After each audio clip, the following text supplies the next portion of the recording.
Hello everyone and welcome to crore स्पांड academy. तो आज हम लोग एक्सरसाइज 3.2 का पार्ट 2 को देखेंगे। हम लोगों का जो ये चैप्टर है वो है pair of linear equations in two variables. Second question हम लोगों का पूछ रहा है हम लोगों से on comparing the ratios A1/A2, B1/B2 and C1/C2 find out whether the lines representing the following pairs of linear equations intersect at a point or parallel or coincident। जब हम लोग बात करते हैं टू लीनियर इक्वेशंस की, मतलब pair of linear equations in two variables में, एक हमारे पास उसका फॉर्मेट कुछ इस तरह का होता है a1x plus b1y plus c1 is equal to 0 and other is a2x plus b2y plus C2 is equal to 0।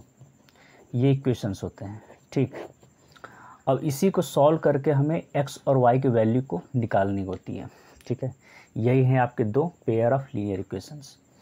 तो इनको हम देख करके A1/A2, B1/B2, C1/C2 यानी A1/A2, B1/B2 और C1/C2 इनका कंपेयर करके हम बता सकते हैं कि ये जो दो लाइन है इंटरसेक्टिंग है कि नहीं। इंटरसेक्टिंग मतलब क्या हो गया कि एक यूनिक सॉल्यूशन उसका होना चाहिए, मतलब कि एक्स वाई का एक वैल्यू होना चाहिए, ठीक है, एक पॉइंट होना चाहिए। और क्या हो सकता है, और एक हो सकता है आपका कि वो लाइन क्या हो, कोइंसिडेंट करे, ठीक है, कोइंसिडेंट हो, या हो सकता है कि वो दोनों लाइन क्या हो, पैरेलल हो, ठीक है। तीन कंडीशन बनती है, कोइंसिडेंट करेगा, या जो दोनों लाइन होती है वो या तो इंटरसेक्टिंग लाइन होगी, मतलब कि एक पॉइंट मिलेगा दोनों का, या कोइंसिडेंट लाइंस होंगी, या फिर पैरेलल लाइंस होंगी। ये कंडीशन होगा, लेकिन कब होगा, इस A1/A2, B1/B2, C1/C2 को कंपेयर करने पर ही हमें प्राप्त होगा। तो अब जैसे ये देख लें कि अगर हमें पहला ही मिल जाए कि A1/A2 is not equal to B1/B2, A1/A2 is not equal to B1/B2, तो हम बोल सकते हैं कि वो जो दो लाइन्स है वो क्या है, इंटरसेक्टिंग लाइन्स है। और जब इंटरसेक्टिंग लाइन्स हो जाएगी तो एग्जैक्टली उसका वन सॉल्यूशन अवश्य होगा, ज़रूर होगा, ठीक है। सेकेंड कंडीशन देखें तो अगर A1/A2 और B1/B2 is equal to C1/C2 है, ठीक है, तो ये क्या है, कोइंसिडेंट लाइंस, मतलब इसमें there are infinitely many solutions, मतलब एक ही लाइन में होते हुए सब चला जाएगा, ठीक है। इस तरीके से क्या होगा, मेनी सॉल्यूशंस मिलेगा, हर जगह से सॉल्यूशंस मिलते चले जाएंगे। पैरेलल अगर मिलेगा तो उसमें क्या होगा, कहीं पर इंटरसेक्ट करेगा नहीं करेगा, इसलिए इसका नो सॉल्यूशन होगा। तो अब देखते हैं कि पैरेलल के लिए क्या कंडीशन होती है। तो A1/A2 is equal to B1/B2 तो होगा ही, बट C1/C2 ये नहीं होगा इक्वल, ठीक है। तो अब आइए देखते हैं हम लोग क्वेश्चंस को। अब जैसे यहाँ पर एक क्वेश्चन दे रखा है हमारे पास, on comparing the ratios A1/A2, B1/B2 and C1/C2 find out whether the lines representing the following pairs of linear equations intersect at a point or parallel or coincident। मतलब ये जो लाइंस नीचे दे रखे हैं पेयर ऑफ लीनियर इक्वेशंस के, तो क्या है, इंटरसेक्ट करता है एट ए पॉइंट पे, ये निकालना है कि पैरेलल है कि कोइंसिडेंट है। तो पहले क्वेश्चन क्यों चलते हैं। पहला क्वेश्चन हमारा है 5x - 4y + 8 is equal to 0 and second is 7x + 6y - 9 is equal to 0। तो A1/A2 निकाले तो यहाँ A1/A2 हमारे पास क्या आएगा, 5/7, और B1/B2 निकाले तो क्या मिलेगा, -4/6।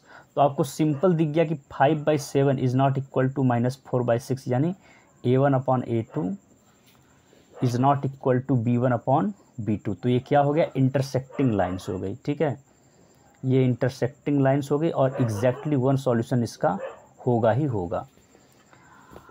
अब आते हैं सेकेंड क्वेश्चन की तरफ। तो सेकेंड क्वेश्चन हमारा दे रखा है 9x + 3y + 12 is equal to 0 and 18x + 6y plus 24 is equal to 0। तो इसमें अगर देखें तो A1/A2 क्या मिला हमारे पास 9/18 यानी इज इक्वल टू 1/2 यानी 1/2, और B1/B2 हमारे पास क्या मिलेगा 3/6 यानी 1/2, और C1/C2 की बात करें तो क्या मिलेगा 12/24 यानी 1/2। ये तीन चीज़ें आ गई, यानी A1/A2 is equal to B1/B2 is equal to C1/C2, यानी तीनों इक्वल हो गया। इसका मतलब क्या हो गया, ये कोइंसिडेंट लाइंस हो गई। ठीक है, तो इसका इन्फाइनेटली मेनी सॉल्यूशंस होगा।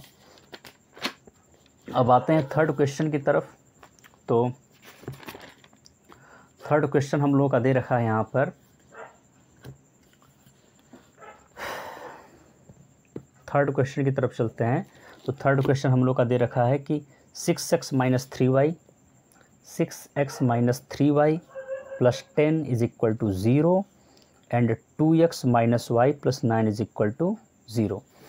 तो सिंपल से देखें तो अपॉन यहाँ क्या मिलेगा A1/A2 यानी 6/2 यानी कि 3/1।